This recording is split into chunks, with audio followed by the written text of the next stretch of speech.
All right, back again with another video. This week we're going to do something different. We're not going to be doing any shooting. We're actually going to be repainting my Ruger 1022.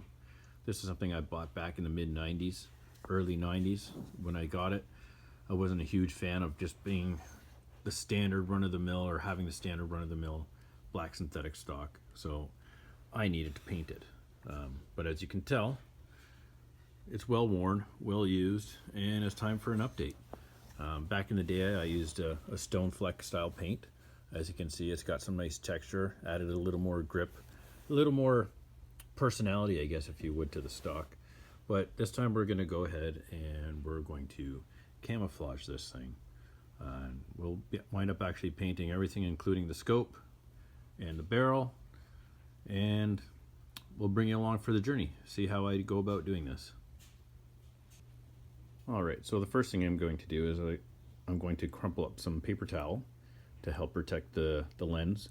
Then I will wrap that with painter's tape. Definitely do not want to get paint on the lens of your scope. We will do that for both sides.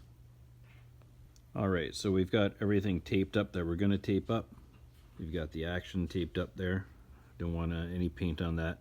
Don't want it to interfere with the functionality of it. Both ends of the scope are taped up. I did tape up the iron sights as well, just in case I ever needed to use them again. They're going to be visible. And on the scope, I also taped up where the numbers and the little indicator is for the zoom setting. Yeah, it's not going to be 100% camouflage, but those little areas will be quite small, and I'm not too worried about a little bit of shine from them. Alright, so we've moved on outside. Definitely not going to be spray painting inside. So for the paint, we're going to be using a combination of Rust-Oleum.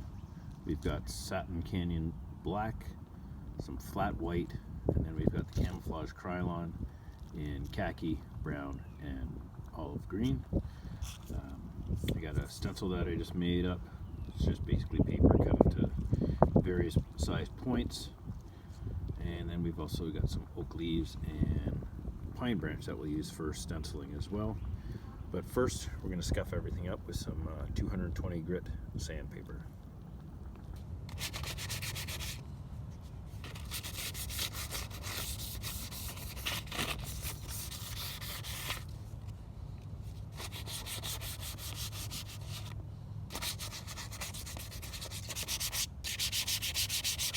Just give everything a nice scuff. Give something for the paint to grip onto, make it last a little longer.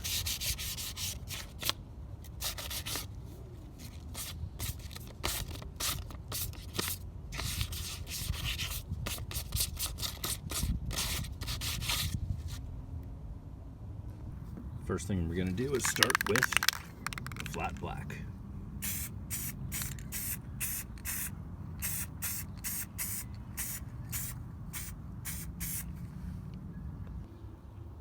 Alright, first side is done with the flat black. We'll give it a few minutes to dry, and then we will go to the other side. It actually looks kind of neat like this, although far too shiny for any type of hunting.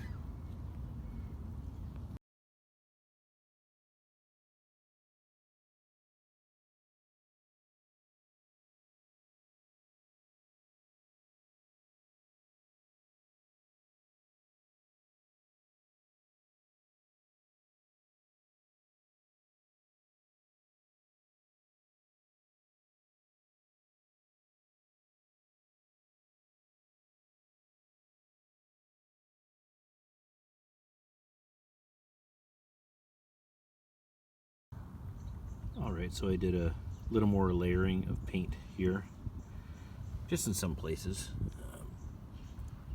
That's one of the great things about doing this. You can add more paint until you're happy. For instance, here on the scope, you can see where I've layered the different colors using the same leaf stencil. And what that does is it creates depth and shadows and just helps break up everything that much more.